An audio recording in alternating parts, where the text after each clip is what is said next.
You are listening to the Archaeology Podcast Network. The Archaeology Podcast Network is sponsored by Codify, a California benefit corporation. Visit Codify at www.codifi.com. Ancient tools and burials, plants and seeds, Neanderthals. All these things we make no apology are the study of archaeology.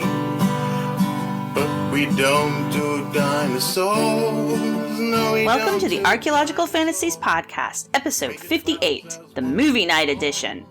Grab your popcorn and get ready. Ken and Jeb and I have each picked some movies that are archaeological themed that we'd like to discuss. We joke about the old-time movies, discuss how archaeology and archaeologists are portrayed, and critique the finer points of some older films. Get ready to think critically about the movies. We don't do dinosaurs, no we don't do dinosaurs, no we don't. Hey everyone, and welcome back to the Archaeological Fantasies Podcast. I am your host today, Sarah, and I have with me my two co-hosts, Ken Fader. How's it going? It's going well, Sarah. How you doing? Good. And I've got Jeb Card as well. How's it going?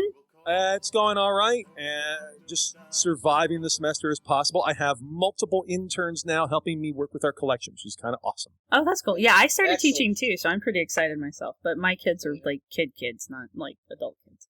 So Yeah, it's best when the kids are young enough so you can scare them. yeah, they're a lot more manageable than adults Yes, because the yeah. adults can just kind of not care. The kids have to at least pretend like they care. I scare many of my students, but that's not really what I'm usually going for. Well, Usually. right. But sometimes it's a pretty good strategy, but we can talk about that in another podcast. Yes, Maybe. yes. So today we have decided to have a movie night, and Movie night! I'm making popcorn here, guys. I forgot to get my popcorn. Yeah, I seriously was going to go out and get it, and then it was just too late, and I was like, popcorn. It's movie night. You need overpriced popcorn, overpriced snacks, overpriced Coca-Cola. I do have overpriced snacks. I'm eating Alright, Godiva cool. chocolate, so... There you go. But yeah, we're going to talk about our favorite-ish archaeology-themed movies, and we're going to reach to the way back and start off with the Neanderthal Man. Yes, there's now, when we say these are our favorite movies, that doesn't necessarily imply that these are good movies. Oh, God, no. And in some cases, the movie I'm going to talk about, which is The Neanderthal Man, 1953, it's one of my favorite movies because it's just so tremendously awful on so many levels, but yet it really is this interesting mishmash of all kinds of cliches and tropes about archaeology and about human evolution. So this is a movie that you should watch with a checklist of every cliche and trope you can imagine about science, about archaeology, about antiquity, about evolution. You'll check every goddamn box along the way. I think they literally say at the end, they tampered in God's domain, or something very close to that. And here's the deal. I meant to look to see, is that a quote from something? Did somebody say that, or did they just make up something that's just so kind of hilarious cliche? I'm not sure. But in this movie, we have now understand, not a mad scientist. He's only misunderstood.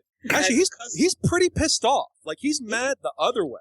Yeah, yeah. He gets very angry. He's got a beautiful daughter. You gotta have a beautiful daughter. He has a beautiful fiancée. Gotta have that. He's got a bunch of skeptical scientists who are against him.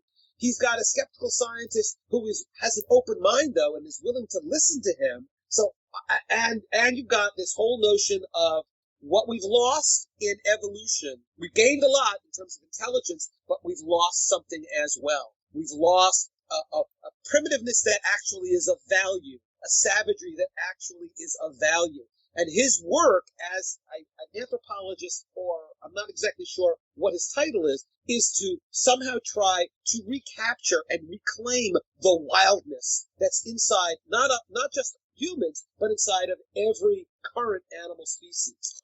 So the movie starts with this guy in his office, and sure enough, the book on his desk is The Neanderthal Man and the Stone Age. So he's clearly interested in the Neanderthals. And it is spelled with an H, so I'll mispronounce it as Neanderthal. There's a tumult, some huge noise in his office, and he runs in there, and something has escaped from his lab. And of course, his beautiful daughter runs in, who has the actor who plays the scientist, Professor Groves, is an American, but his daughter has a British accent. I'm not sure if that happened as a result of his experimenting on her with his serum, but whatever. Why not? Why not? So we don't. And then so he tells his daughter, "Keep out. I don't want anybody in my lab. I'm doing important work here." And the next scene is a guy out in nature. He's a hunter. He hears something roar, and he looks through his binoculars. He sees a tiger. Now, I'm not talking about a mountain lion that's been painted to look like a tiger or any kind of a special effect. This is a real goddamn tiger. And what's interesting about it is, as you'll find out later, that this actually is a house cat who has been injected by the professor with a serum that has caused it to regain its wild, ancient, prehistoric characteristics. And not only has it become wild and savage, it's grown tremendously. I'm not exactly sure how that works. The thing that's really bad about the special effects here is you can tell in all the distant shots, it's just a tiger. There's nothing special about this tiger. It's only later on when the tiger attacks somebody who's driving a car, they have this very brief shot. I'm sure the director realized this was hilarious, of what clearly is a stuffed tiger that's had a couple of huge canines tacked onto its jaws so it looks like a saber-toothed cat. They're like a foot long. And absolutely absurd. And while the tiger scenes, that's a real animal, the thing that attacks the car is very clearly some cheap tiger head that he bought at like a tag sale and stapled on a couple of tusks. They keep referring to the canines, by the way, as tusks. So the people in the community at first are very skeptical when this hunter says, "I saw this cat. It's bigger than any cat I've ever seen." And it's clear we're in California. The place names mentioned are California. But this guy, when he goes to this bar, restaurant to tell everybody about this horrible thing he's seen, a bunch of cowboys enter, and they all have like Texas or Southern accents. Again, they got these guys at some audition. They just said, "Well, those guys look like they're country people." And that's the thing. Like, that movie's set in the present of 1953. Yep.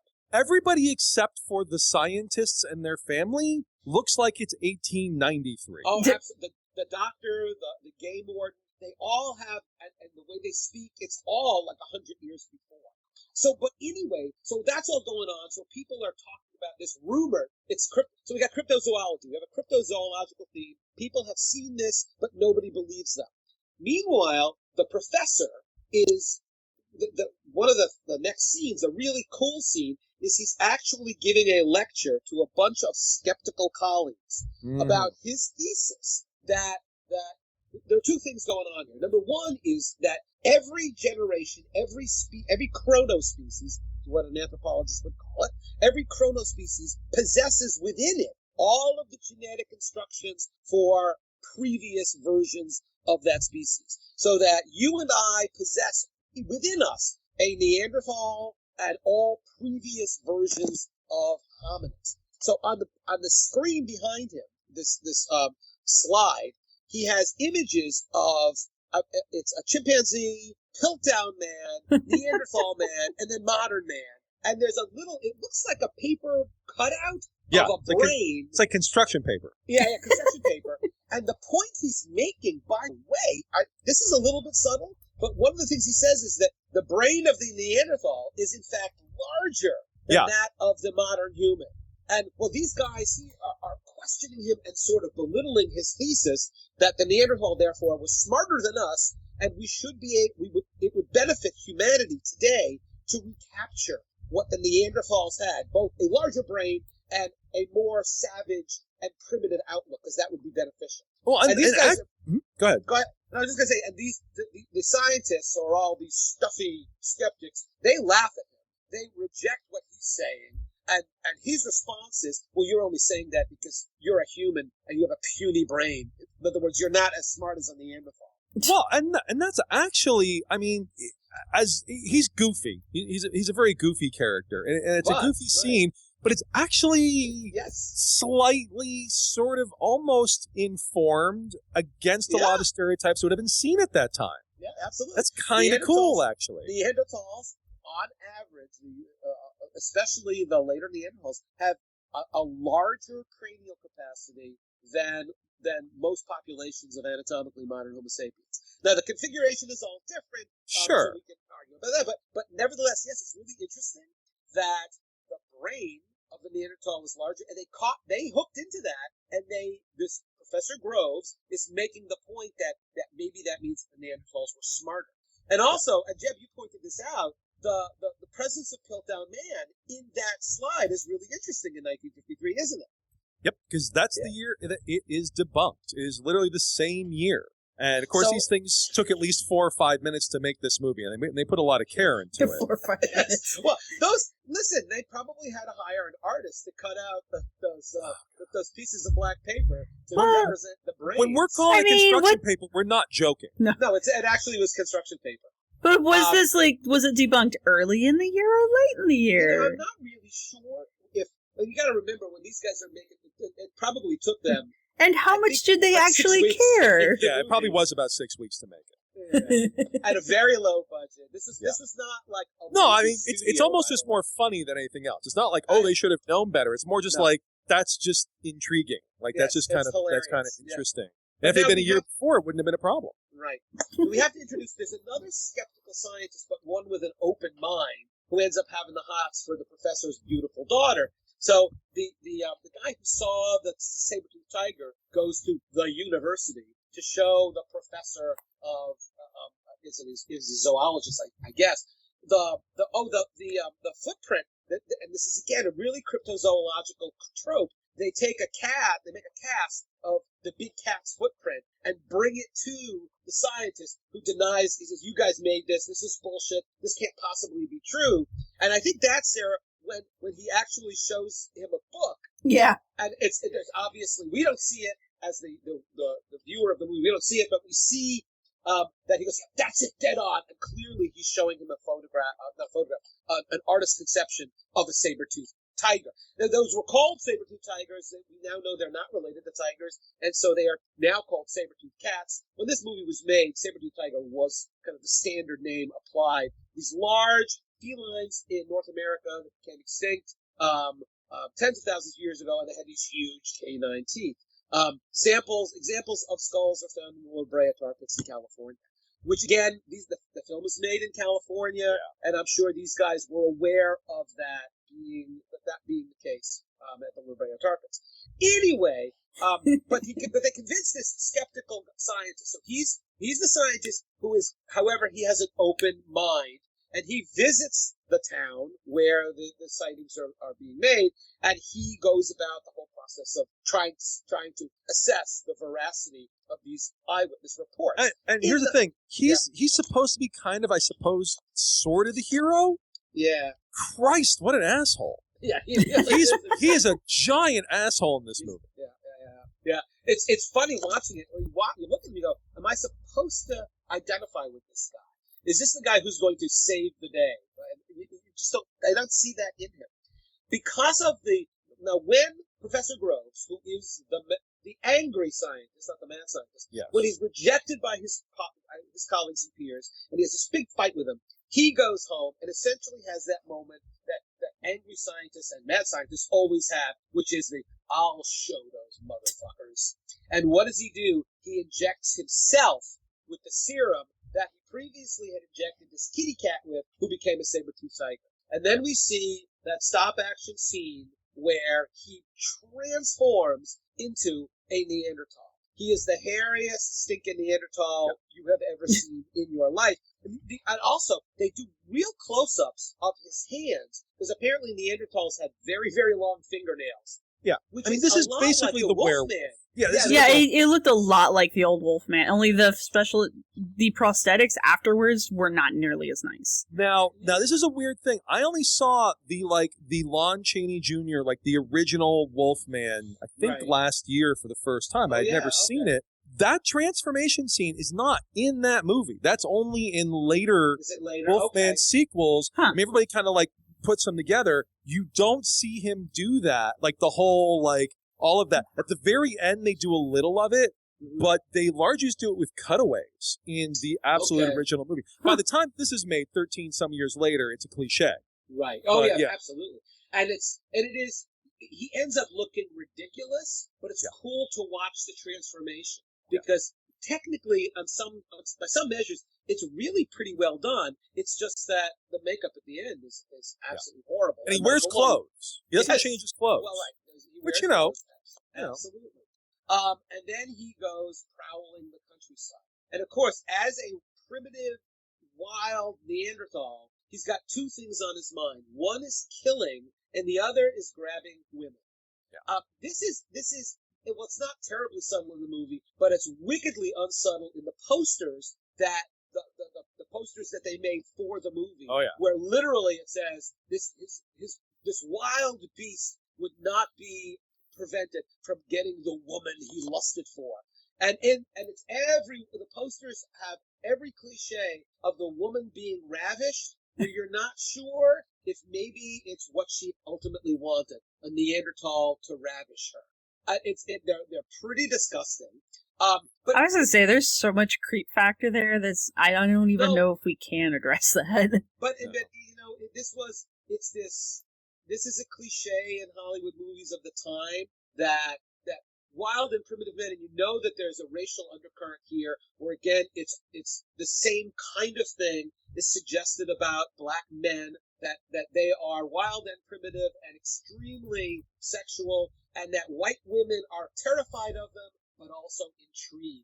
And you get that vibe, especially in the posters for this movie. When it's a mess. Yeah, it's gross. And what ultimately happens is that then so he's killed somebody. He goes back to his lab, and the makeup disappears, and the effect of the serum wears away. And then people in town now are going, "Oh my God, there's a madman on the loose. We got to go and catch him." Now he's become addicted to this serum. He's addicted to the rush he gets when he transforms into a wild Neanderthal. And what next happens is this is the cheesecake part of the movie. There's a guy who has taken out the woman who's the waitress at this bar restaurant. And in these scenes in the bar, by the way, they obviously didn't have enough money for a big cast. It's always like the same three guys. They don't have a lot of other extras. Yeah. And so one of these guys in the bar takes her on a picnic, so they're out in the wild, and there's always this juxtaposition of the wilderness, which is primitive and uncontrollable, but it's also attractive, and it's the same kind of theme about this Neanderthal man. But anyway, he's out there, and she takes her clothes off, and she's wearing a skimpy skimpy for 1953, and he's taking all these photographs of her. While she's getting dressed back into her clothing, the Neanderthal jumps out, kills the guy, kills the dog. She sees this. The Neanderthal then leaves. She comes out to see the body of the man she was on a date with. He comes back and he grabs her. He picks her up and takes her away. When she is recovered, she's not dead because he doesn't want to kill women. He wants to rape them. She's brought back to the professor's house, actually. Because the scientist from the university, the biologist, the zoologist, he's there as well, and he's looking after her because, well, he's like got a PhD. But then a real doctor comes, and what he says is very interesting. They say, well, what did that beast do to her? And his response is, what he did to her, no woman should have to bear. So I think that's for 1953. That's about as close as we can come to actually I hadn't seen that part, and now I'm really glad about it. Now I'm glad I only watched like 2 scenes out of this movie. Yeah, that's that. I'm paraphrasing, but that's pretty goddamn close to a quote. She bore what no woman should have to bear. So clearly she's been sexually assaulted by. And it just gets kind of like lamer. There's only one really cool scene, in my opinion. He experiments on his maid. Oh, right. Who's like a deaf mute. She's Mexican. She's a Mexican. So there's like all of this mess, but you don't ever see it. You don't, as far as I remember, you don't see that. The reason why it's really well done is the douchebag other scientist, the hero, and I don't think he's supposed to be. I think you're supposed to think he's a douchebag, or maybe not. But he finds a bunch of pictures documenting the transformation, and that's the first time you have evidence of that. That's actually kind of creepy. Like, that's actually decently done. One, because, she's turning into a beast. And two, because it's all like this massive, because she doesn't remember it, massive non-consent, massive. It's just like, Right. oh, God. But, like, there at least it's like, okay, this is not appropriate, but at least I see what you're doing for the purposes of a horror movie. You Right. know? Oh, yeah. But absolutely, this is done. She has no idea this has been done to her. She can. I don't know if it's legitimate, but she has a sign language that she can communicate with the professor's daughter. And so the douchebag scientist wants to, they bring her in, and he says, "What's been going on? What has the doctor been doing to you? The professor, what has Groves been doing to you?" And she says, "Nothing at all." And he says to the daughter, "Tell her I know she's lying." But then you find out she really isn't, because when she's shown the photographs, she practically freaks out. Yeah. She had no idea. And Jeb's right. So it's a series of photographs in which the makeup has been painted on her, and she looks pretty goddamn. She doesn't look like a Neanderthal. She looks more like a devil. It's really quite disturbing and quite frightening. And I don't know my film history to this degree. I am sure it must not be the first time that sign language or some approximation of it was shown on a film. I'm sure not. It's gotta be pretty rare at that time, though. I would not be surprised if it was a rare. So there's like a bunch of weird like things you wouldn't expect in this otherwise god awful film. Yes. Where did that artistic decision come from? Yeah. Where did somebody say, "Hey, what would be cool is if we made her a deaf mute and she's Mexican"? Well, the thing I read about it is the guy who directed it. Apparently, let's see, I have it right here. Edouard André Dupont. Apparently, he was a very good. E.A. Dupont was apparently a very good director, a German director, early in his career as a silent film director. But by this time, he was just, let me just crank this crap out to make money. Yeah, well, there you go. So maybe it was sort of like, those were the moments when he was lucid or something. Something like that. So ultimately what happens is, and we have that cool, again, that cliche or trope where the scientist is, no, he doesn't have a dictation machine. He's writing stuff down, but of course he reads out loud as he's writing. And he's keeping a journal of all the things that are happening when he takes the serum. This is the Professor Groves. And what he says is it takes him shorter and shorter to make the transformation to the Neanderthal, and longer and longer. That's very Dr. Jekyll and Mr. Hyde. I was going to say, this whole movie reminds me of Dr. Jekyll and Mr. Hyde. Of course, they're pulling these tropes. They're pulling these cliches from a host of other movies. And ultimately, what happens is, everybody's got their guns out, and they're going to hunt down this horrible evil beast. And the horrible evil beast actually, again, abducts. This time, the professor, as the Neanderthal, abducts his fiancée. Who's 20 years younger than him, at least in terms of the actor and actress. It had to be. And it looks it on the screen. I just looked it up. It's a 19-year difference. There you go. Jeez. And they go and... Now, he brings her to a cave. They surround the cave. The daughter arrives. "Oh, no, it's my father." She realizes her father's doing this all. "Don't shoot him. Don't shoot him." And the fiancé comes out of the cave and says, "Everybody put your guns down." So she's kind of accepted. And at this point, the Neanderthal, he's kind of calmed down because he's with his fiancée. And so they, of course, want to shoot him. They're saying, no, don't. She doesn't want him shot. The daughter is saying, no, don't shoot him. He then runs away as the Neanderthal. And of course... Chekhov's tiger emerges. The tiger emerges. Chekhov's tiger. The tiger attacks him. And we have this scene, and Jeb, you mentioned this. There is this pretty intense actual wrestling scene between the tiger and, we assume, it's a stunt guy. I assume it's the trainer. I would imagine it's a trainer, because whoever's doing this, like, it's putting the guy's arm in his mouth. And I know they used to do horrible things to animals back then. They would de-teeth them. They would electrify them. So maybe it was safe, but you're still wrestling with a 450 pound. There was a bit, because I watched that scene after you guys talked about it.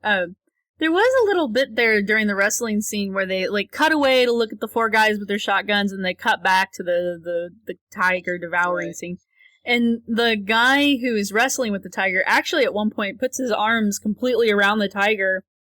Yeah. And just kind of like a hug, I mean, I think the tiger is playing, honestly, because he rolls it over and it's on its back and it's got all of its feet up in the air and it's just kind of like, wee! And then it sits there for a minute and then it goes back to attacking him again. At one point, the guy's whole arm is in the tiger's Yeah, mouth. yeah. And you play with your 10-pound kitty, and Right. they can rip apart your finger. Yeah. If this cat's got all of his teeth and he's playing by biting, he's gonna bite the guy's arm. Yeah. So my suspicion is that this is a defanged tiger.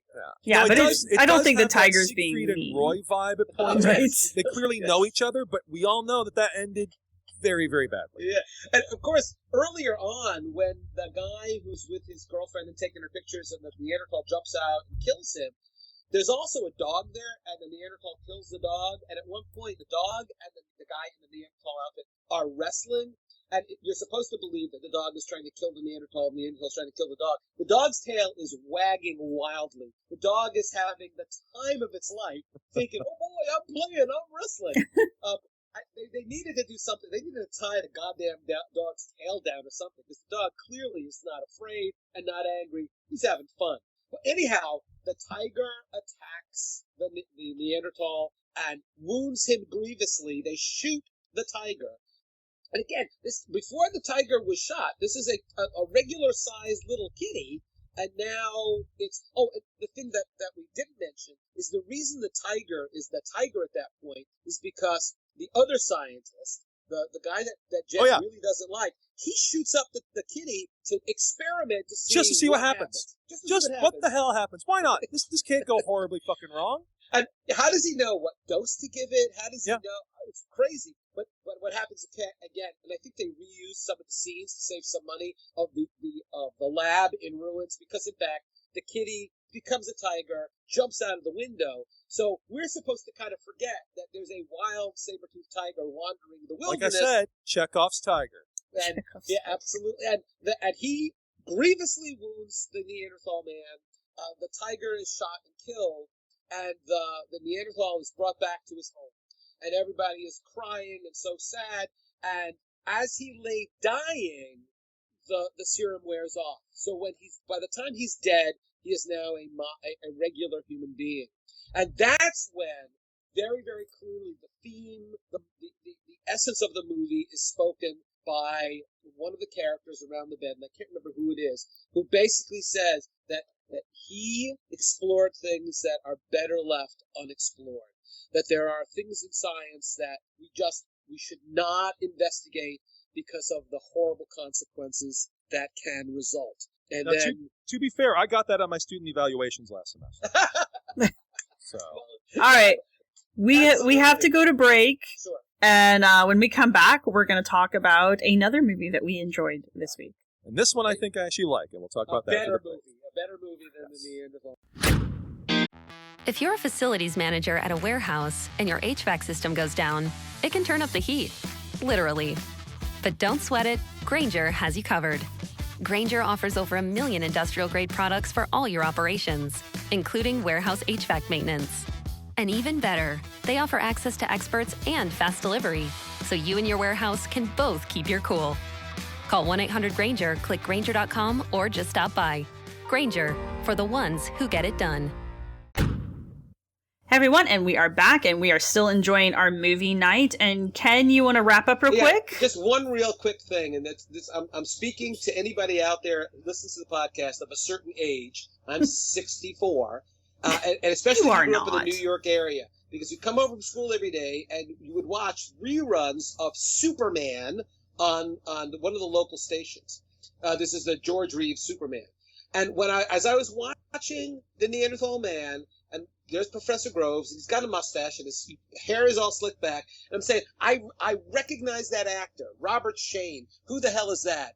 Well, damn it, he played Inspector Henderson for like 4 years on Superman. So he was the cop that would always come in and say, well, this is a job for Superman. And so that was his big gig. He was on Superman. So he went from being a mad scientist to being a cop who upheld law and order in Metropolis with Superman's help. That's a legit trajectory. Transformation. Yeah, that's fine. Okay, so now we're going to talk about a much better movie than the Neanderthal Man. Right? We're going to talk about a movie that Jeb emailed to me one day, and I don't remember why you sent it to me, but you did, and I watched it because I have free time, unlike Ken's movie that I did not watch. But I was very impressed with Quartermass and the Pit. Yeah. I watched the old black and white version. Ken's watched the colored version. I watched the color one. It's really worthwhile. Yeah, it really is a good movie. It's really held up. This is written by Nigel Neal, and Nigel Neal, the reason we brought it up, I think, was on the Hexam Heads, we talked about the Stone Tape, the television movie in the UK, in I want to say 1971, 72, somewhere around there, or maybe 1970. That's written also by Nigel Neal. There's also a movie that sounds like it should not be good, and it's got Peter Cushing in it, The Abominable Snowman. It's amazing. It's an amazing movie. So Nigel Neal is very much in that same vein as like Gene Roddenberry and Rod Serling, where he wants to write about social issues and philosophical concepts and all of that, but he's using sci-fi ideas to communicate these. Very Rod Serling. This movie has a number of scenes that are very Rod Serling. And it's around the same time, 1950s, 1960s, 1970s. He went beyond that. But this was a huge hit. So there were two versions. And the one that Sarah watched, and they're both on YouTube or other places online. The 1950s version, and in fact, I believe I called it up so I could tell you the exact year, 1958 and 1959 was a serial. Now, Quatermass, Professor Bernard Quatermass, had already been a character. He was sort of literally a rocket scientist. Right, a physicist, right? Yeah, but like who worked on the rocket program. Sure, yeah. right. And so there were several television shows and movies around this character in the 1950s, and then a number of them got made and remade, etc., as movies. So there's the 1958, 1959 one that was by the BBC, and it was a huge deal. Like everybody went and watched this. It was really. I wondered if he was like a reference to something, because the way the character was being played felt like it was a familiar. It's like you should know who he is. Yeah. And I was like, I have no freaking clue who this guy is, but he's obviously somebody. Yeah. So that helps clarify that. Well, he's kind of like, in some sense, he's almost like the Doctor, where he's like this sort of enigmatic, smart guy that's like sort of anti-authoritarian, and it's around the same time that Doctor Who's getting its start. So I'm not saying this is something in the air, but there is. And the wiki on this says that it influenced Stephen King. I think that's absolutely correct. John Carpenter, absolutely correct. And there's a lot of Lovecraft in this story. This has often been called by some people the most Lovecraftian movie ever made, or at least one of them. And I think that there's a legit argument there, although it's not based on that directly or anything. Right, but I saw that as well when I watched it. I kept thinking, you sure Lovecraft didn't write some of this? No, there's clearly some relationship. So there's a 1958, 1959, and that's about 6 hours long because it was a mini-series, a serial, and that's in black and white.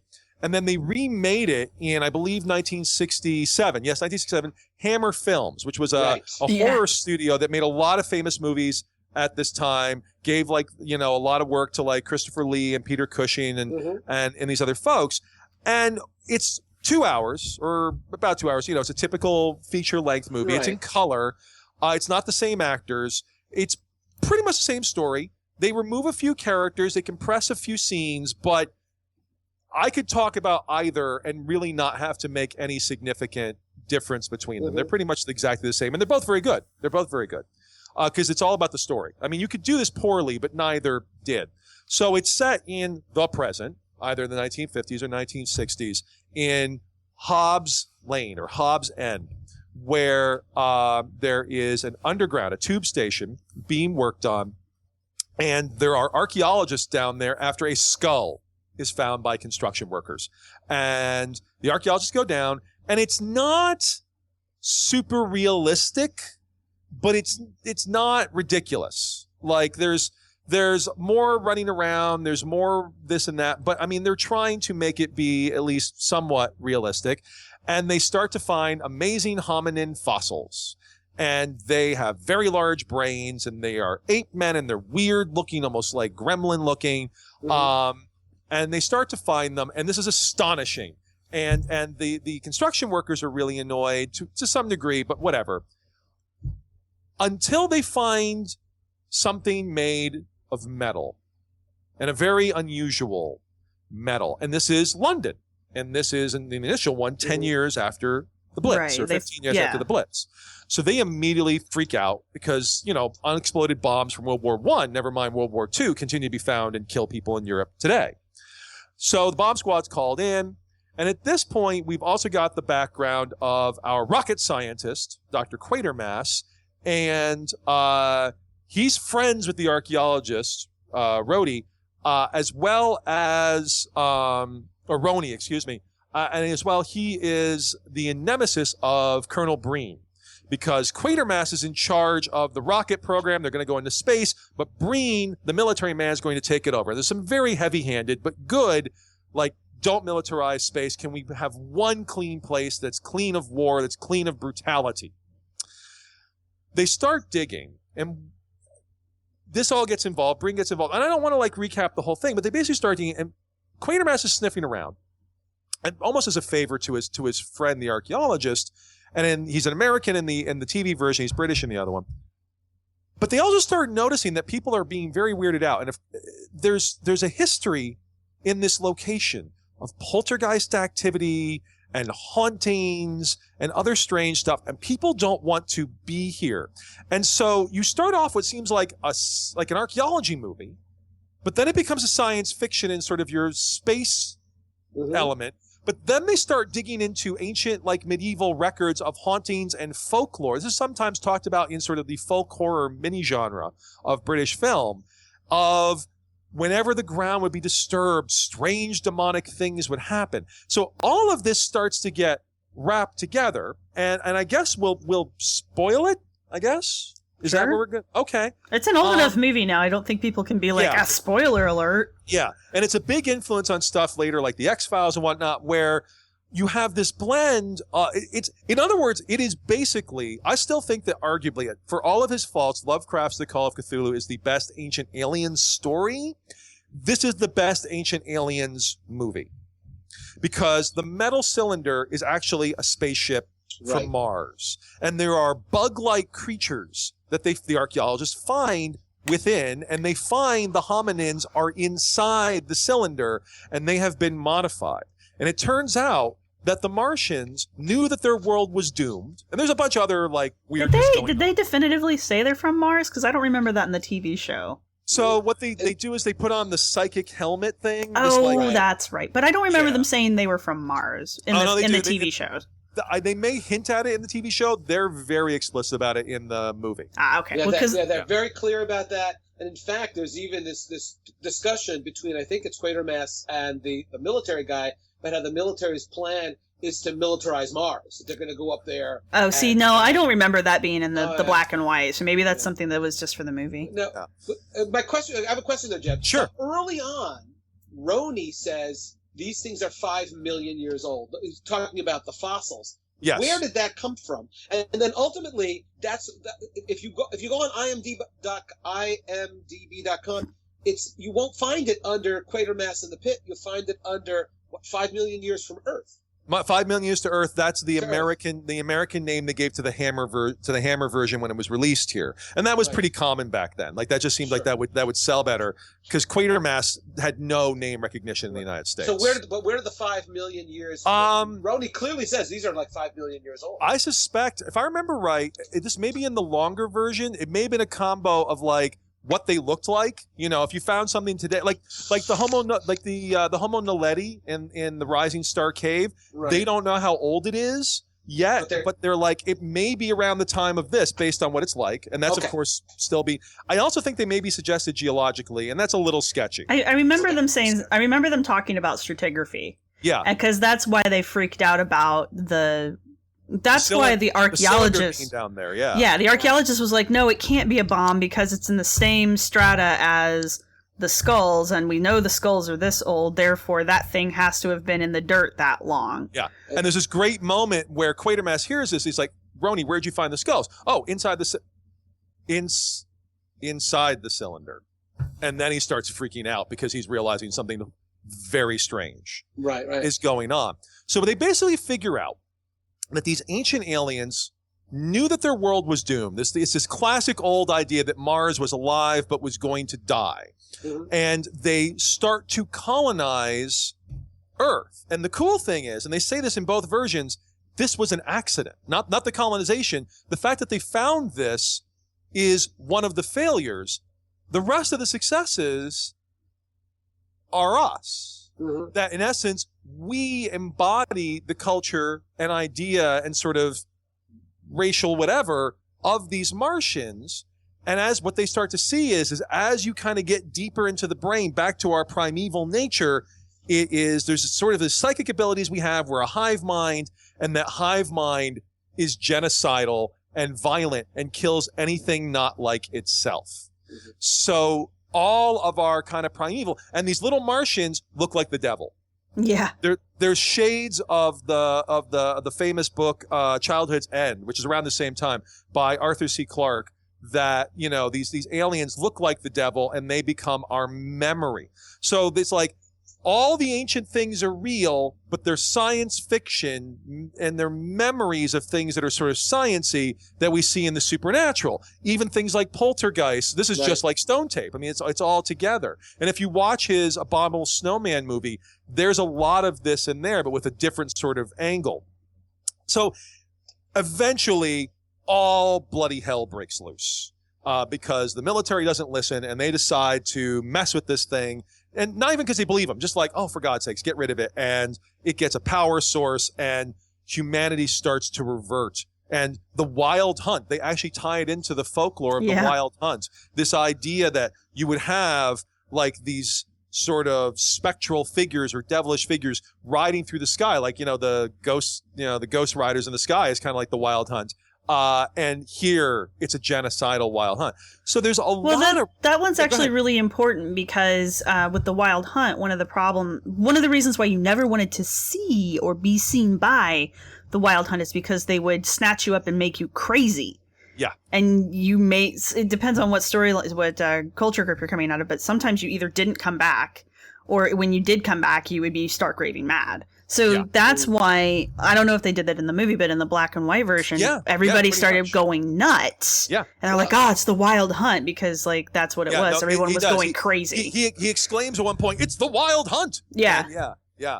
No, but in the denouement, though, you've got all of these people sort of joining the hive, becoming the Borg, and you see all these folks in these blank expressions, and they're moving against individuals who are not part of that hive. Yeah. The ones who are not affected, and they kill all the animals. They kill anything that's not them. Yeah.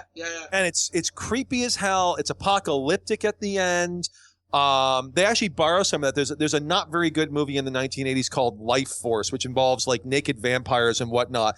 But the destruction of London in that is clearly inspired by the ending of Quatermass. I don't think there's any real way to space vampires from Halley's Comet, actually. There's no real way to deny that.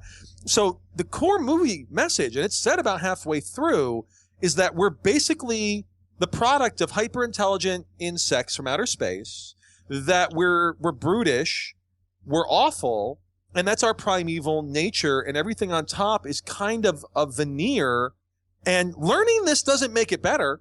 It's not like, and now we can do a thing about this. It's just like, this just has to get put away because it's a horrible, horrible thing. And it's always going to be lying under there. Even when this spaceship is destroyed, that's not the real horror. It's the fact that this lies underneath all of us. And that is crazy Lovecraftian. Yeah. And really well done. No, I enjoyed it a lot. Yeah, I recommend it. It really is a creepy, creepy movie. Yeah. I think some of the creepiest stuff, the funny thing about my reaction was some of the creepiest stuff is the stuff that with special effects that look the most amateurish. And those are, they put these psychic helmets on and the vision in your head shows up on a black and white screen, like a really bad TV reception. And it's showing the insects back on Mars acting out against other insects and killing them. And from one perspective, it's that those special effects are very amateurish, but they're extremely creepy. Yeah. This kind of they're like puppets. Unclear. It was like that in the black and white one too, but they didn't they weren't puppets. They looked like they were dolls on sticks, but it got the point across, and I was like, okay. And then they would cut away from that, I think they did it really well because they would like cut to it real fast and you'd see just basically the little bugs moving really fast in the screen, and then they'd cut back to whoever it was who had the helmet on at the time, and they'd be like, it's unearthly. It's unearthly. Well, but then the person would be like, "Oh, it's horrible. They're tearing each other apart. They're ripping." And it was more of the description going than really the images themselves. Like you got just enough of an image to put it in your own head, and then the description kind of ran with it from there. It was really well done. Yeah. There's a similar scene if you've seen, and there are some problems with this movie. I'm not going to deny that, but there's some really good things in this movie. The opening, not Quatermass in the Pit. The opening of I want to say it's 1991, 1992, Bram Stoker's Dracula, the Francis Ford Coppola movie with Gary Oldman. Oh, where they're using the shadow puppets? Exactly. It reminded me a lot of that, where they're showing a big battle. And today they would do this with CGI. And in fact, I think they did make a Dracula origin, whatever. And that's exactly what they did. They made a Lord of the Rings CGI battle, like everything does. Like Noah's Ark gets a Noah's Lord of the Rings CGI battle, because why not? Yeah. But in that movie, he purposely wanted to not use much CGI or anything like it. And it's all practical effects and even very old school effects, like purposely old. And so for a big battle of Vlad the Impaler, it's all done in shadow and puppets. And I thought it was just it's cool knowing why he did it, but I thought overall that was a great effect because I happen to like it. That Dracula I like a lot. Yeah, but there's parts of that movie that are not good, but I like that. Yeah. So Jeb, at one point they point to the sign above the modern railway station, and it's Hobbs Lane with two B's. But then they point to another sign from long ago in which it was spelled with only one B. What's the significance of that? It's the Hob, the HOB is a name for the devil. Okay. Yeah. And so the devil's in here, poltergeists, ghosts, aliens, evil, racism, scientific madness. Did you guys in the Colored movie? Did they have the old couple?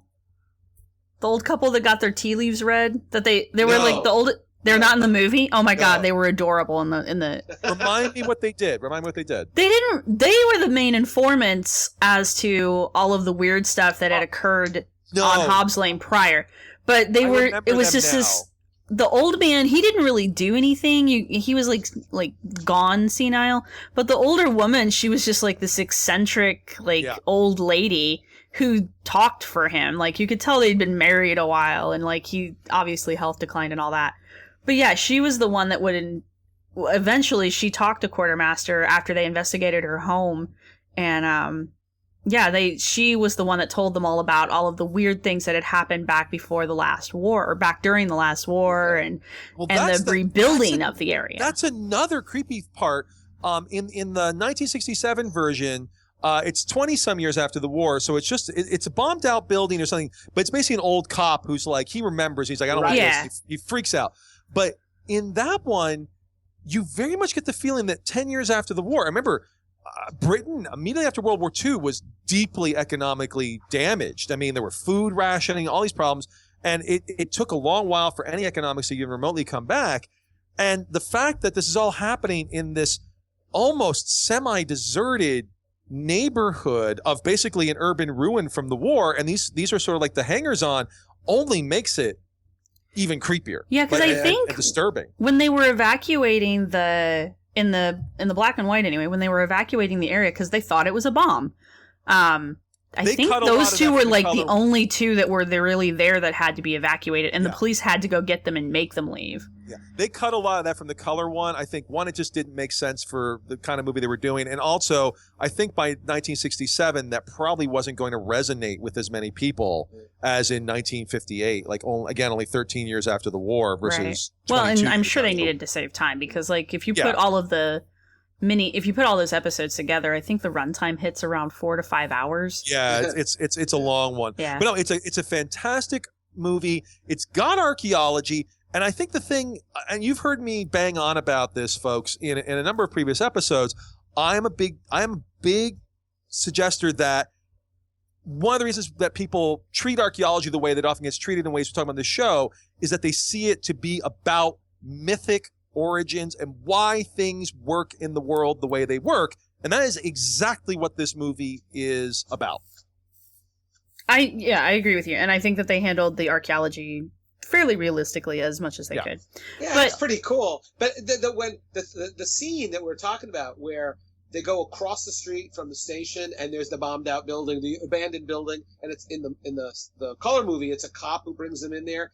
That scene, if you just looked at that scene devoid of, divorced from the rest of the movie, you would think it's a different movie. You would expect Ed and Lorraine Warren to walk out from behind. And, because there are these very creepy claw marks on the walls, and the door opens or closes all by itself, and the cop breaks out into a sweat, and he's feeling this horrible paranormal vibration. He's got to get out.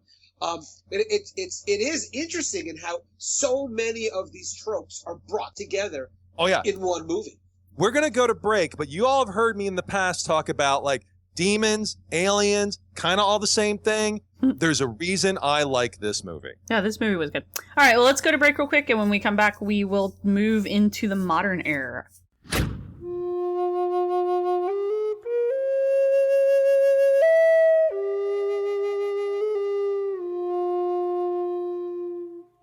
Kim Biddulph explores the books set in our prehistoric past on Prehistories, an innovative and creative show. Kim investigates the archaeology and anthropology behind your favorite stories by bringing on guests that are experts in the field and that can speak to the actual story behind the story. Check out the show at www.archaeologypodcastnetwork.com/prehistories. Now let's get back to the show.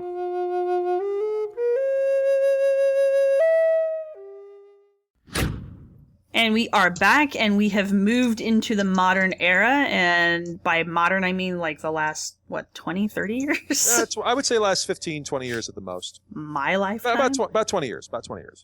Yeah, because the first movie, and I feel like we can do these in groupings, honestly, but the first ones we can talk about are the National Treasure movies, which some people love them, some people hate them, some people are indifferent of them. I happen to really like them, and it's A, because Nicolas Cage is actually decent, for once, as an actor in these movies, and B, I like the treasure hunt. I like the following, not the treasure itself, but I like the hunt. The clues. The clues and following the clues, and It's archaeology as detective. Right, exactly. Archaeology is the time detective. And what I like about the National Treasure movies is that they really milk that, but they pull a lot of history stuff together. And the same reason why I like the Da Vinci Code movies, but they just pull a lot of not necessarily obscure history stuff, but like stuff that was on the peripheral of everybody's education. They pull it together, whether it's actually related or not. They make for me, a believable story out of why these things would be connected. And then in the meantime of telling this story, this crazy conspiracy story that you could hear on like the History Channel, seriously. Well, in the meantime, you have to watch everybody running around and things blow up. No, it's okay. I said people run around and things blow up, and you know. Yeah. Spoiler: Sean Bean, for once, doesn't die. Yeah, you're right. He goes to prison, but he doesn't die. He does not get he does not get a Starbucks and a kitten, though. No, but the thing I remember about seeing it when it came out in the theater was. It was like, it's a Jerry Bruckheimer movie. And I'm like, I could pretty much picture Da Vinci Code hit big, exploded. This is before the Da Vinci Code movie, but it was when the novels came out. And it was like, make that, strip out the God stuff, put in America, done. And that's kind of sort of what it is. Because there are sort of Templars, and there's sort of something similar. That's the second movie, though. The first movie, one of the nice things about the first movie was they managed to stay away from a lot of the tired tropes. Yeah. No, it wasn't until the second movie that they're like, yeah, Templars, done. We're doing this. There's like a scene, like there's like in the montage scene where like the treasure comes from, where I don't know if they call them the Templars, but it's the imagery they're pulling is not unrelated, but it's not like heavy. Like it's not like broad brush. It's not important. Right. The movie does a really good job of making the history important. And they do use a lot of Mason stuff. Yeah. It's very heavy in the Mason idea, but which I kind of liked at the time because in all of these conspiracy things, when you hear them, they're always tying the Masons to the Templars, but they just kind of forget the Masons after that. This one focused on, the conspiracies behind the Masons, not actual Masons, which I'm sure that would irritate people who really are Masons. The mythological image of the Masons. Right. But then it also tied in, of course, all of the founding fathers, and it kind of gave like motive to weird things in history, whether true or not, but it kind of like filled in holes that maybe weren't even there. It just was a good story. I felt like it was a lot of fun. And the second one actually I think is better than the first one, and that's just because the cast is fantastic. They bring in Nicolas Cage's characters, mother and father, who are just, oh God, I wish I could tell you who the actors were, but John Voight's the father, who I'm not a huge fan of for some reasons, but I don't know who the mother is in that one. I haven't seen that one. But is John Voight Angelina Jolie's father? Yes. Yeah. And they actually, I think they did an amazing job of being an eccentric old academic couple who have divorced and are now like trying to get it back together again. It's just a cute movie. I kind of wonder if at this point the Masons have become the kind of the placeholder that we used to have for Druids. They're an ancient sect. There's something evil there, very powerful, and they're still around and still controlling shit. No, I think you really hit that one on the head. Yeah, it's Helen Mirren. Helen Mirren is Helen Mirren is his mother. So that makes perfect sense. I don't want to watch this movie, but that increases my desire to watch this movie. Like I said, the second movie is a lot better than the first movie. It's all of the main characters from the first movie are back, with the exception of the bad guys. And actually, I think they're back too. But yeah, they introduced the mother and the father character. They're a scream. They're just a scream. Now, if my understanding is at one point there's golden Olmec stuff. I don't remember them bringing the Olmecs up like by name, but there might have been, like, the second movie they I'm like trying to make sure I'm not getting them mixed up. The second movie, I think they literally find a second larger treasure. Yeah, it's under Mount Rushmore. Yeah, and it's supposed to be the 7 cities of Cibola, and my understanding is there's like a golden Olmec head or something. Yeah, I think there was. Yeah, there's like stuff in there. Yeah, which just. And I think it's stuff that you wouldn't catch unless you already knew what that was. Well, that's the thing. Like the big larger conceit, I'm like, okay, that's just fictional. And then it's the little things that just get under my skin. So in the first one, well, you don't even see that until like the last scene. Like you don't even see that. They convince themselves that they've been chasing this treasure. It doesn't exist, and they've almost all died. And then at the last moment, they're like, all right, well, we found the secret door out because the Masons always build a second door to leave. And so they're going to mope their way through the second door. And then they're like, oh, treasure. Yeah. No, they do something like that in the first one. And they very much play on the whole like emotional up, down.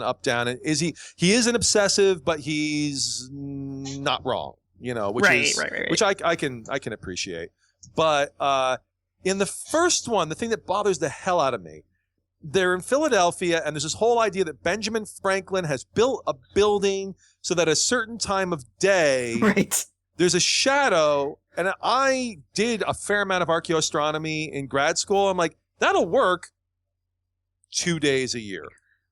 Right. No, that's part of the point, though. But they don't make it that day. They just make it like time of day. No, they do make it, though. They make a big deal of it. Do they make it the actual day? Yeah, they're like, oh, well, because it's one of those serendipitously, we happen to be, on the right day. Okay, because I'm going off of one movie scene, like a theater showing when it came out, so I have not seen it since. Yeah, so. I watch it a lot, actually. But yeah, they get up there and they're like, they climb all the way up there and they're like, oh, okay, well, it's this time and it's this day and blah, blah, blah, blah. And then nothing happens. They're like, oh, crap, we forgot daylight savings time. And all right.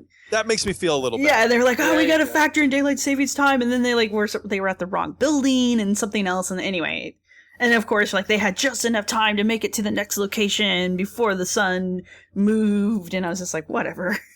It's so ridiculous. But there's got to be a cipher. There's got to be something for somebody to solve, and alignments and ciphers are a key element. Well, I mean, there's a secret message written on the back of the Constitution, right? Oh, of course. That you can only see if you have lemon juice and a hair dryer. Yeah, right, exactly. Like we used to do when we were kids. Right, exactly. Just a little bit of flame, and it pops right out. Well, and it's funny because my students, like, honestly, they don't believe that sort of thing. But you have to sometimes kind of get through their head that, like, not everything was intended to tell us a story.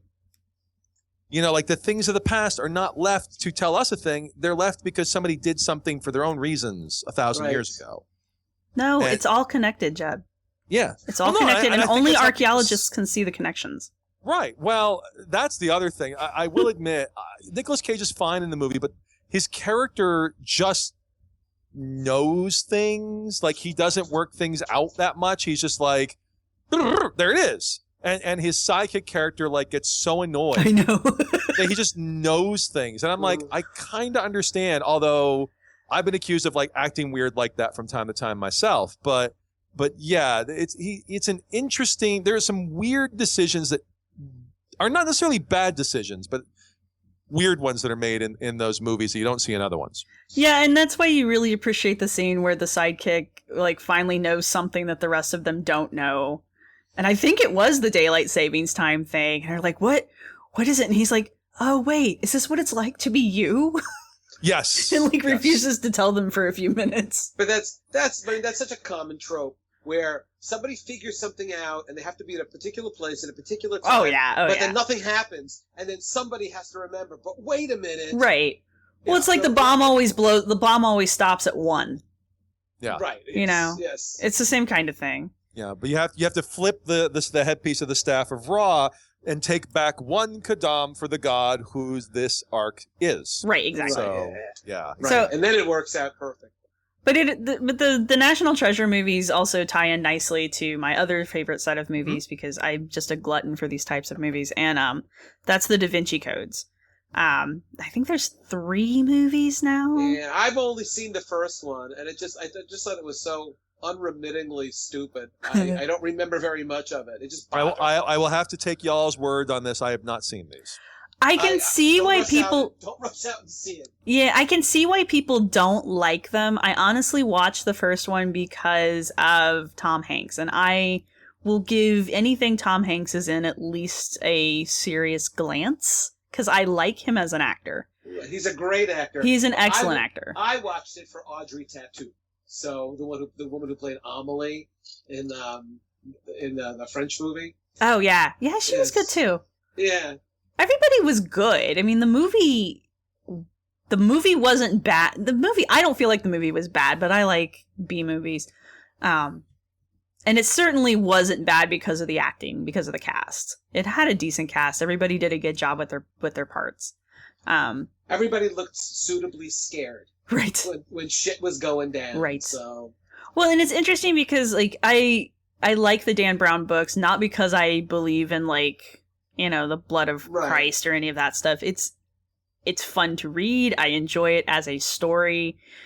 As we debunk this kind of stuff, I enjoy seeing the connections being made. I'm not positive if Dan Brown himself believes this stuff or if Dan Brown believes this stuff says he does because it sells books. Yeah, but I think that's the most interesting part of this, is that a guy writes a piece of fiction, and there are so many people who believe that not just there's an element or core of truth to it, but this is the real deal. Right. And there's this ongoing trope as well that the claim is made so often that fiction is just a way of conveying what really happened in the past, but so that we won't all react crazy and go nuts because we can't handle the truth. They dole it out to us. The authorities dole it out to us as fiction, and we will come to accept this as truth, but it will take a long time. You see that all over the UFO world. You see that in the UFO world, and I shit you not. In the first season of America Unearthed, in the last, I want to say 3 episodes of it, Walter actually references the Da Vinci Code movies as evidence that there really were Templars and that the Cup of Christ really does mean the bloodline. Was he eating Oreos when he did it? Should he have been? He was dipping them in Christ's blood. So right. It's a sacrament. Come on. Well, the thing that I think the reason I didn't get into these movies or the book is, not even in college, like in late high school, I remember picking it up and having it with me when I was like going on the go with your parents to a couple of college visits, like when you're a junior in high school thing. I read Umberto Eco's Foucault's Pendulum, which was a big bestseller at that time, which was basically a parody of all of these things like Holy Blood, Holy Grail. Right. And like why they're full of shit, where literally these like bored like intellectuals decide to create their own, and then it sort of becomes real on them because people believe in it. Right. And it's a very cool book. If you have not read it, it's sort of like an intellectual parody of a lot of the frankly the shit that we talk about. Mm-hmm. Well, so I would check that out. And I will warn people that the Dan Brown books are written not at the highest level, I guess is the kindest way to put that. They're pot boilers. He's not a bad writer. He has a good command of that. I mean, as a literary snob, he has a good command of the language. The story's good. It moves quickly, but it's written for people who are not academics, and you can get through the books quickly. And when they turn the books into movies, they did a decent job of staying pretty faithful to the storylines in the books without altering too much. But that's why the movies seem so simplistic to people, is because they're almost the damn book, and the books are pretty simplistic, which makes for a really good action movie that you can turn your brain off for an hour and a half. But if you're going in there, expecting like some great revelation, I don't think you're going to get it. Yeah, that's all right. Well, that's why, when we have a book with a really passionate fan base, Hollywood knows enough not to screw around. Oh, yeah.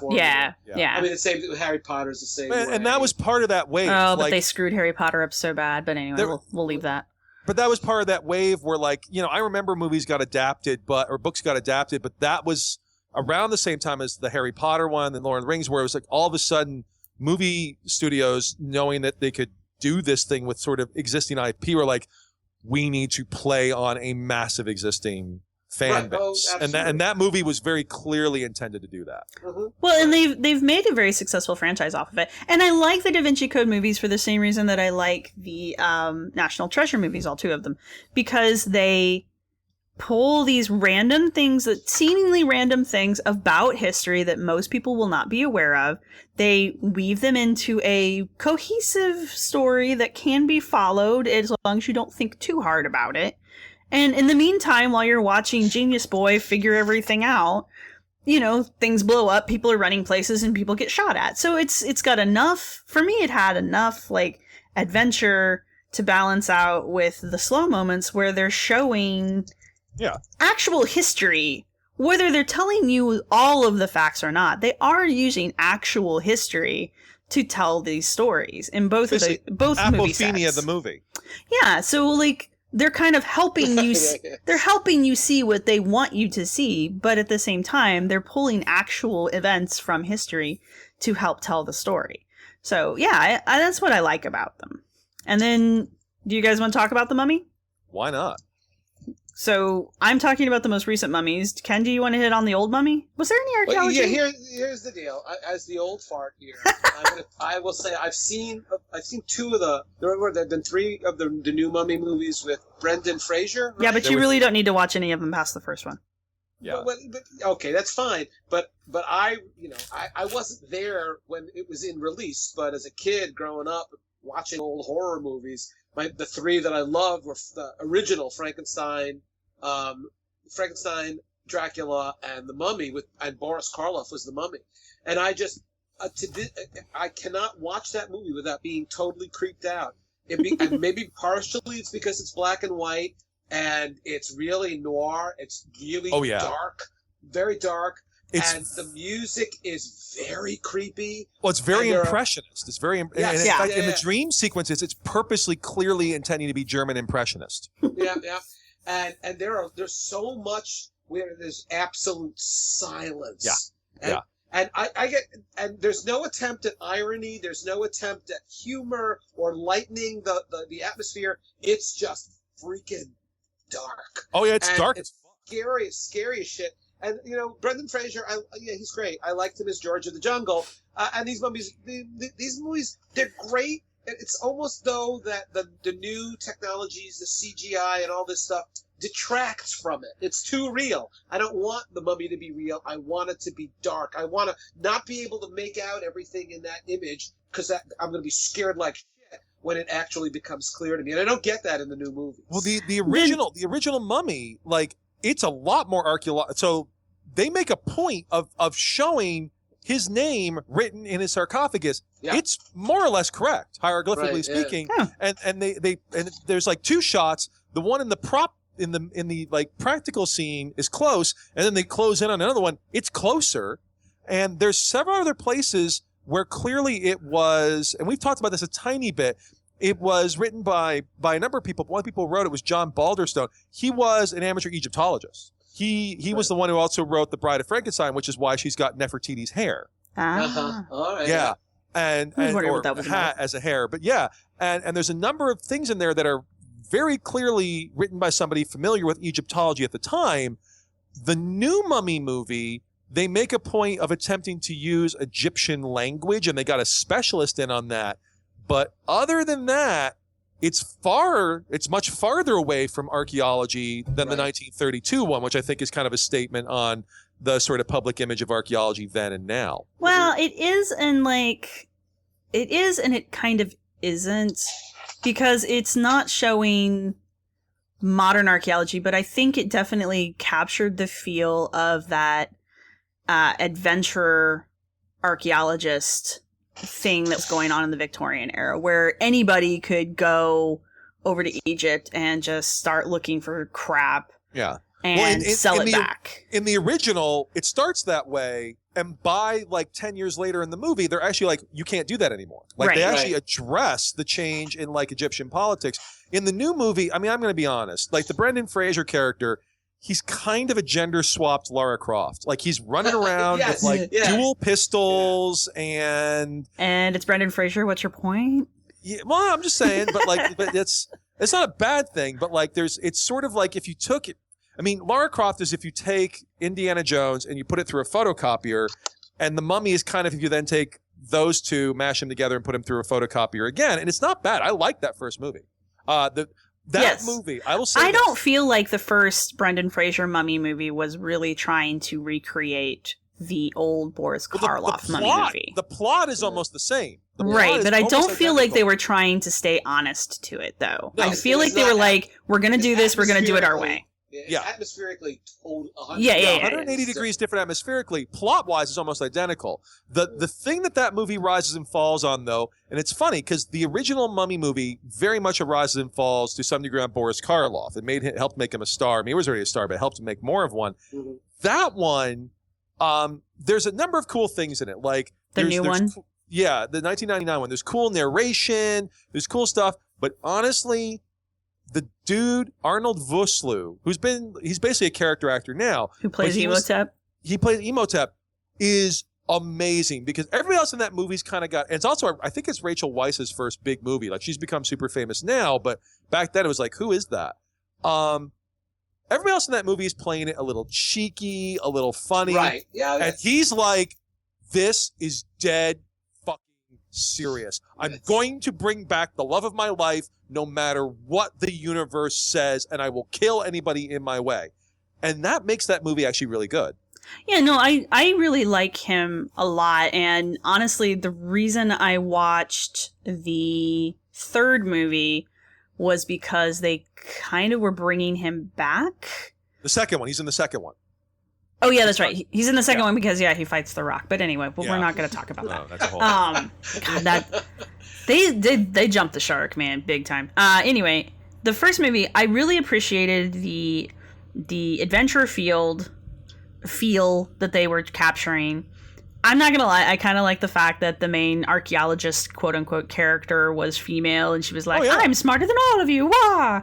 Yeah. That was fun. I was young enough to appreciate that. Brendan Fraser. But yeah, they did a really good job, I felt, with kind of portraying what it was like in a pulp way for archaeology in that era of the Victorian going into the modern.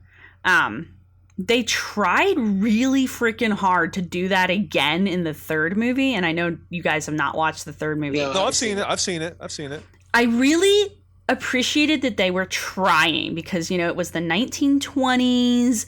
They were doing it. They were trying to recapture it with the kids, and they couldn't get Rachel Weisz to come back because she absolutely refused, and I don't blame her.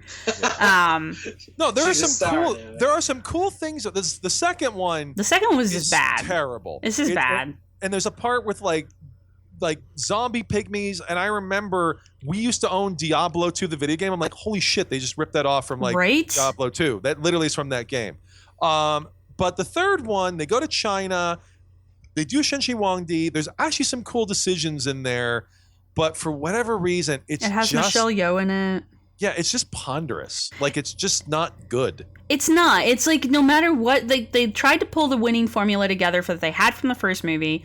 The archaeology is interesting. The feel, they try to get the feel of the era down, and they're, archaeology's become more, by the 1920s, archaeology's become more rigid, more uniform. They're trying to say that, we can't just go off and start, ripping things out of the ground like we did 10 years ago. But it just didn't happen for them. It just didn't come together for them. Well, they cram a whole bunch in because there's like an army, and then there's the other threat, and there's Yetis, and there's immortals, and a lot of it's pulled from folklore. I mean, Shenxi Huangdi was kind of obsessed with immortality. A lot of the things in there are vaguely based on not real things, but like real ideas. But yeah, it doesn't work. No, it just didn't work. But the first movie is a lot of fun. Yeah, totally watch I like it. that movie. Anytime you have a movie that has the line, "What harm could come from reading a book?" I show that scene in class. I love that scene. We've done previous episodes where we talked about the idea of the mummy's curse, and I talk about how and we only teased that. I can briefly say this: the original 1933 is based on the story of Setne Kamwas, a story from the 3rd century BCE in Coptic that Balderston was presumably familiar with, and that's actually based on a real guy, Kamwaset, the eldest son of Ramses II. He would have become pharaoh, but his father lived too long. He outlived him. Nice. It's that folk story is the only ancient Egyptian story about an actual physical resurrected mummy running around, and there's curses and these other things, and there are several scenes in the original 1932 mummy that are clearly pulled from it. And then that story from the 3rd century is based on a real guy who some have argued is the first archaeologist. He was a priest of Ptah, and he would go around collecting ancient inscriptions, and he actually reconstructed the tomb of Unis, the last king, one of the last kings of the Old Kingdom, that has the pyramid text in it, the first version of what becomes the Book of the Dead. Mm-hmm. And in every version of the mummy after that, it's all about some version of the Scroll of Thoth or the Book of the Dead. And this all, basically, it's kind of sort of real. And not entirely, but almost. And you see, I think that's what, tying all of my movies together, I think that's the thing that I like about these movies. It's, they're campy. They're action flicks. For the most part, they're just quippy comedies. But they all use an element of reality in them, like real reality, real history, real archaeology. They bring it in there just enough to hold your interest and to be like, look, we did our homework. Look, we really did do our homework. We're going to ignore it, but we really did do our homework. And to me, that makes the movie more enjoyable. Like, I don't think any of these movies are going to go down as being like epic, life-changing movies, but they're enjoyable franchises. And I think that, people will, like, you guys are watching these old movies. I think people will be watching these movies in the future too, if for no other reason than, The Mummy's going to be campy, and it's always going to be campy. The new Mummy. It works. I will say this: the only part I like about the second Mummy is when they let Oded Fair, the guy who plays the Magi, the Bedouin, whatever the hell he's supposed to be. God, I love him. He pronounces this like horrible announcement of doom, and he's clearly doing it in a sort of like purposely over the top kind of way in the second one, whereas he plays it very seriously in the first one, and he lightens up in the second one. He dies in the first one, doesn't he? He comes back. He doesn't die. He basically disappears down a tunnel with like a machine gun because he falls in love with the machine gun. And then that's right. And then later on, he's like, "Oh yeah, I totally survived that because I'm just that awesome." Yeah, he really like. I just like him as an actor too. When I see him in things, I'm like, I will watch that just to see whatever the fuck you're doing. All right. Always bring back the dead. Yeah, and he's a character actor, and I know that, but I just enjoy watching him. Yeah. All right, guys. Final thoughts on our movies. The one thing I would point out, and you were talking about how there's all these real things in there. All the ones we're talking about have like weirdness or things we would call pseudoscience or occultism. There's a really cool article by Peter Hiscock on cinema and the supernatural in archaeology that pretty much points out, while there are archaeology movies that don't involve the supernatural or sort of pseudo-archaeological ideas, they are damn rare. And that is kind of the reading in the public. And we've talked about this before, and we'll talk about it again. I think there are reasons why, and that's I think one of the reasons why we talk about the stuff we do is, as much as we may or may not like it, there are reasons why people see things this way. It doesn't make them real, but it's something we have to deal with. Yeah, that's an important point. And it's also a thing that a thread I think that's been running throughout this conversation is that it's also interesting to look at all of these movies and see how they're kind of ensconced within the context of the time when they are being made. So these things don't just show up. There's not a tabula rasa. There are preconceptions about archaeology, about anthropology, about evolution, about Egypt. And those things work their way into these movies, and they reflect the period during which they're being made, and that's an important thing to look at as well. Yeah, exactly. The way that the media, the entertainment media, portrays archaeology does kind of leak into the greater world. And we didn't talk about the Indiana Jones movies because I'm a stick in the mud and I don't want to talk about them. But it's the same kind of thing, you know. If you study archaeology, someone somewhere will go, "Oh, you mean like Indiana Jones?" Well, yes, because that's everybody's image of an archaeologist is Indiana Jones, and that will probably last forever. But you see that same kind of trope in a lot of the more modern archaeology movies, where the movies that you guys have been talking about. I don't know if it's because they were made in Britain or if it's just because back in the day there wasn't an archaeology or Indiana Jones like figure. They tried to at least portray archaeology as a science. You know. Well, if I had to make, I would make two arguments. One, those movies were made, the Indiana Jones, the first Indiana Jones. I mean, we are basically, since the 1970s, and Star Wars is part of this, we have been in a massive, and this gets into all kinds of things about post-industrial societies we don't have time to do, but a massive nostalgia cycle. And those movies were very much purposely nostalgic for like kind of the lower end of pop culture 60, 70 years earlier. So first of all, there's that. Like, they're not about then. They're about a golden era of before. But I think getting to what we often talk about on this show, I have said before that the most important archaeologist, the most influential archaeologist, if you want to use the word archaeologist in scare quotes, of the 1960s is not Louis Binford. It's Eric von Daniken. And prior to the 1960s... No, I do not want to call him an archaeologist. No, but you see what I'm saying. Yes, I do. Right. And before the 1960s, and we've talked about this before, and I'm going to talk about it again, it's a thing that I've been writing about. It's one of my core issues, is that we very rightfully drove some of these ideas out of the profession and practice of archaeology, but they didn't disappear. And as archaeology became more of a scientific profession, and especially with some transformations in the 1960s, you also had the rise of this alternative or the pseudo-archaeology, whatever the hell you want to call it, around that time. Before, say, 1968, again, Chariots of the Gods, these things, there was an idea of what archaeology was that actually at least contacted the larger field. And yes, it might be supernatural. After that, these things often have more to do with the likes of what you find on the History Channel, because really that's kind of outcompeted the brand. Yeah. Yeah. Well, if you've ever read anything written by Louis Binford and compared it to anything written by Eric von Daniken, you can certainly see why people would rather read von Däniken if they're not graduate students in archaeology. Benford's writing isn't terrible. Oh my God, it's incredibly dense, and it's thorough. Well, yeah, but again, if you're looking at the perspective of somebody who is interested in the past, I'd like to read something about that.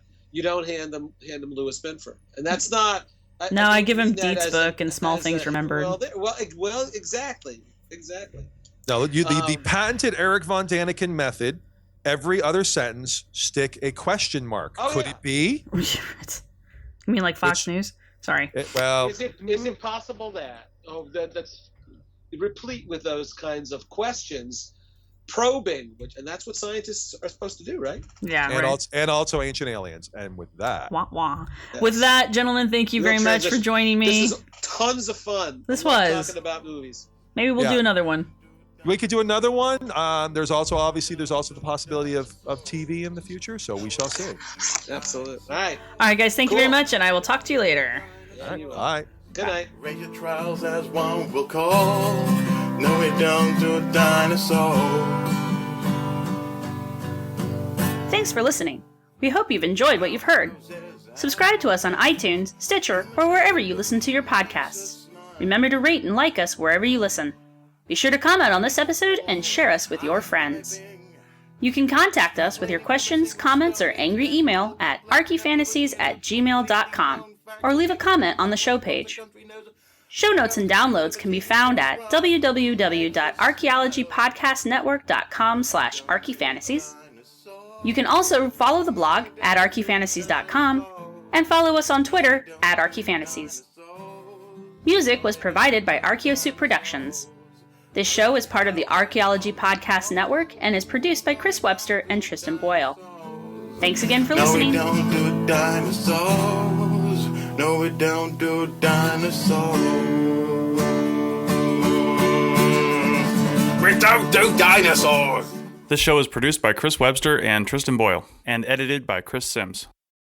This has been a presentation of the Archaeology Podcast Network. Visit us on the web for show notes and other podcasts at www.archaeologypodcastnetwork.com. Contact us at chris@archaeologypodcastnetwork.com.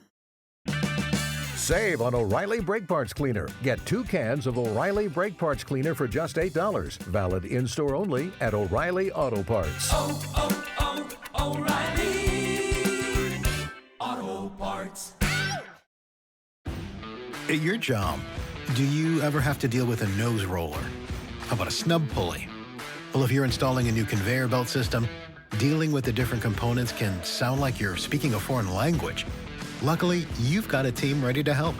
Grainger's technical product specialists are fluent in maintenance, repair, and operations. So whenever you want to talk shop, just reach out. Call, click Grainger.com, or just stop by. Grainger, for the ones who get it done.